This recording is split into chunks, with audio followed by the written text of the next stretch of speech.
Rencontre. Saluez-la en toute simplicité, comme si rien n'était arrivé, comme si vous n'aviez pas été aussi longtemps séparés. Elle est surprise, elle semble ravie, les yeux qui brillent, le sourire. Elle tient sur ses genoux un grand chapeau de paille. Dites-lui qu'elle n'a pas changé. Les femmes apprécient ce constat rassurant. Même lorsque celui qui en parle a eu, qu'à extrême, un instant d'hésitation avant de reconnaître celle à qui il s'adresse. Elle traduira sans hésiter le « n'avoir pas changé » par « n'avoir pas vieilli ». Puis dites-lui quelque chose d'un peu plus personnel, qui vous émeut, son geste d'enrouler une mèche de ses cheveux autour de son doigt. C'est une habitude qu'elle avait autrefois déjà. La mèche est devenue terne et rêche, vous n'êtes pas tenu d'en faire la remarque. Dites-lui que le geste est joli. Adoptez, que vous soyez sincère ou non, le ton que prendrait un vieil ami qui se réjouit des retrouvailles inattendues. Ayez des paroles aimables et anodines. Vous êtes enchanté de la revoir, vous aviez cru ou vous avez annoncé qu'elle était partie très loin, profitant de circonstances favorables, de facilités exceptionnelles, réalisant ce rêve qu'elle vous avait confié, de fuir vers un sud idyllique. Et sans doute alors se figurait-elle que vous alliez l'approuver et décider que vous-même ne pourriez qu'apprécier plus de chaleur et de lumière et de matchs de tennis qui ne seraient pas constamment interrompus par les averses. Dites-lui que vous avez cherché à la joindre, mais vos lettres avec leur faire suivre vous revenaient, portant la mention inconnue à cette adresse.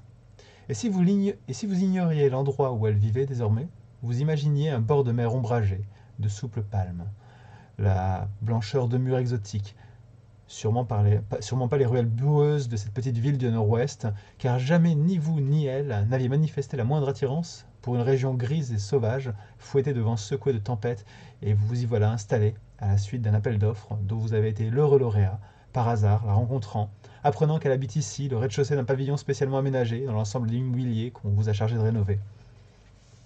Dites-lui en réponse à son évidente curiosité que vous êtes à présent un architecte confortablement établi. Oubliez le situation de famille des questionnaires. Ne lui rappelez pas votre première rencontre. Elle était alors championne de tennis. Bientôt, vous l'aimiez follement. Elle vous trompait avec son entraîneur, l'un ou l'autre de ses partenaires, et au gré de sa fantaisie, avec le gérant du parking municipal, les étudiants de la Cité de l'Art, un représentant en matériel hydraulique ou en gadget électroménager. Elle tenait une liste de ses flirts. Elle notait dans un mémento leurs caractéristiques, le laissant traîner parfois comme pour vous inviter à le lire, vous enlevez toute illusion à vous qui rêviez de possession exclusive. Le jeune gardien des cours de tennis était le seul à résister à ses avances. Tout le monde savait qu'il n'aimait pas les femmes. Elle tentait obstinément de le faire changer d'avis. Quand elle parlera du passé, se plaindra des médisances à son égard, songez qu'elle les encourageait, fière de sa réputation de vampe dévastatrice. Tout ce qu'elle disait entrait dans un projet conçu pour vous mettre à l'épreuve. Vous ne lui plaisiez qu'en amoureux jaloux. Elle savait qu'au plus fort de votre colère, elle aurait encore le don de vous calmer avec de tendres paroles. Vous protesteriez un moment, lui reprochant ses manœuvres cruelles, suggérant que vous auriez pu la prendre au sérieux, céder à la fureur glacée du désespoir et la reconduisant chez elle dans votre Mini Cooper au bout de l'avenue, foncé contre un platane. Vous n'en avez rien fait. N'auriez-vous pas pour autant un jour eu, réfléchissez, l'envie vaguement, une pensée confuse, une pulsion passagère, le désir soudain, aussitôt nié, qu'un mauvais sort frappe cette créature qui trompe et ment.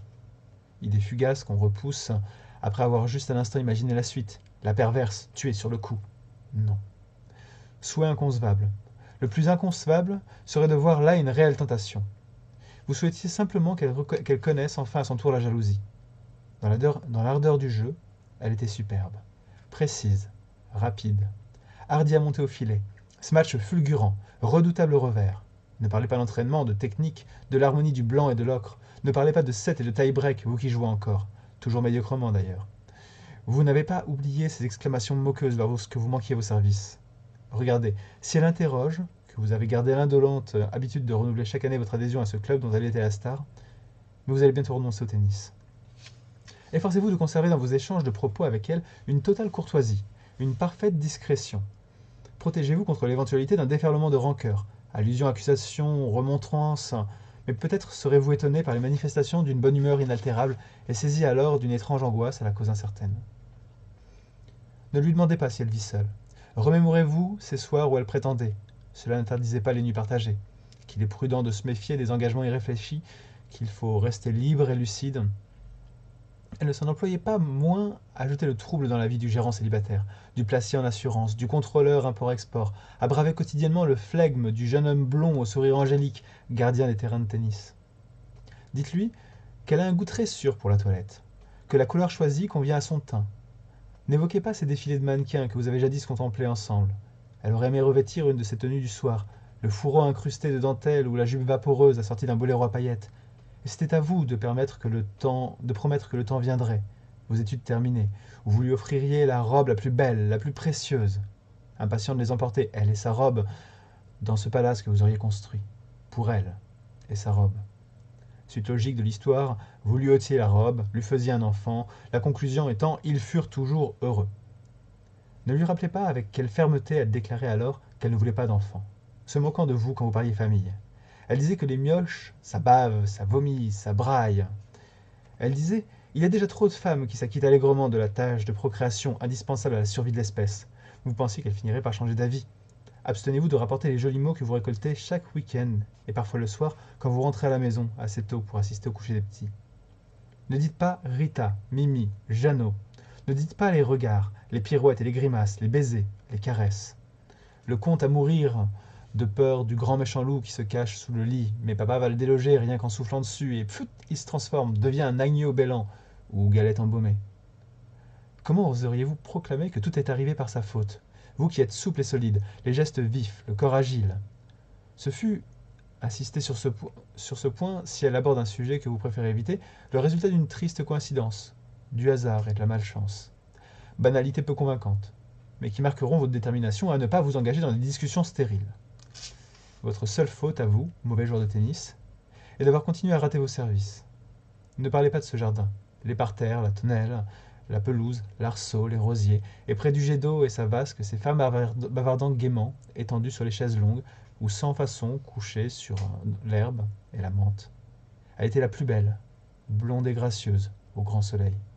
Il y avait donc des jours de soleil, des étés au jardin fleuri en ce pays-là, qu'elle trouvait maussade, qu'elle voulait quitter. Il y avait des dimanches de paresse, du temps perdu pour le tennis.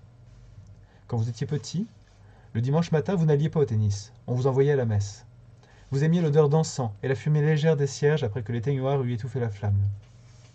Vous aviez 1 heure durant pêché des poissons dans un lac de Judée, lançant votre ceinture bicolore dans les profondeurs du banc réservé aux bienfaiteurs de la paroisse, le plus souvent représenté par cette unique vieille dame qui se retournait, lèvres pincées, front têtu sous la toque de feutre à voilette, chuchotant que les vilains garçons qui s'agitent retiennent d'une main leurs pantalons, mâchent du chewing-gum pendant l'office, insensibles à ce que souffrit pour eux le doux Jésus, leur sauveur, iront gémir au purgatoire. Dites-lui à elle, pas la grincheuse fripée comme une rainette d'hiver, que Dieu nous aime et nous bénit même quand nous manquons de respect dû à ce lieu sacré où il se manifeste. Ne lui dites pas, à elle encore, qu'une fois vive et joyeuse lui sera un réconfort.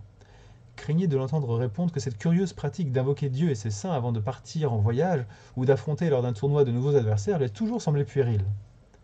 Si elle se plaît à raconter que jadis, elle gagnait beaucoup d'argent en vantant à la télévision les mérites d'équipements sportifs et parfois décidait d'épargner car la beauté et le succès ne durent guère et il est sage de songer à l'avenir si elle dit, vaine résolution, j'ai vécu comme une cigale, évoquant une époque où, pour elle, rien n'était trop beau, rien n'était trop cher, le week-end dans un hôtel de luxe, les plats raffinés d'une table 4 étoiles, la location d'un duplex à Neuilly, le nouveau modèle d'une raquette haut de gamme présentée par Prince juste avant Wimbledon, rétorquez-lui qu'il faut savoir s'adapter aux circonstances. Lorsque, renonçant à toute fierté, elle vous avouera son actuel dénouement, vous demandera de l'aide, offrez-lui. Après avoir vérifié que vous êtes en mesure de pourvoir aux besoins essentiels de votre famille. Deuxième voiture que réclame votre épouse, l'école privée de Rita, les babysitters pour Mimi et Jeannot. Offrez en souvenir de vos anciens bonheurs un prêt à court terme à un taux raisonnable. Ayez la délicatesse de ne pas lui reprocher d'avoir dilapidé son Pretium Doloris. Continuez à discuter en toute simplicité de petites choses ordinaires, sans exprimer de regrets, sans présenter d'excuses. Essayez d'oublier que c'est vous qui avez insisté ce jour lointain, ce jour néfaste, pour l'emmener dans votre Mini Cooper au rendez-vous chez son dentiste. Vous la soupçonnez bien sûr de faire aussi l'amour avec son dentiste, mais vous n'en avez rien dit. Vous étiez, il est vrai, au volant, et elle a la place du mort. Elle n'est pas morte, allez-vous répliquer. Et qu'on ne vous a pas tenu pour responsable de l'accident provoqué par le conducteur en état d'ivresse d'une Jaguar qui a grillé un feu rouge et percuté le flanc droit de votre véhicule. Seul un champion de Formule 1, a-t-on dit, aurait eu quelque chance de réussir à éviter ce choc avec le bolide. Vous n'étiez pas un champion de la conduite automobile, pas plus qu'un champion au tennis.